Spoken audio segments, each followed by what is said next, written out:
At yun na nga mga fishing. Time check. 7:27 PM. May angler tayo nakikita. Hindi ko nga alam kung sino to eh. Ating gabi na eh. Tingnan natin, no? 7 plus na. Pero may nagpipishing pa rin dito. Ay!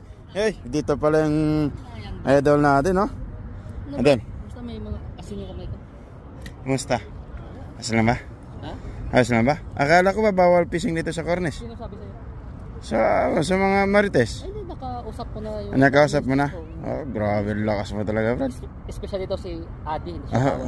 Ganun ba yan? So, paano yung mga marites natin na sinasabi ng bawal daw dito? Marites lang yun. So, hindi mabuhay sila matagal? Ha? Hanggat gusto nila? Hindi pa nga tawag ito, hindi pa nga against the light eh. Habas, Brad?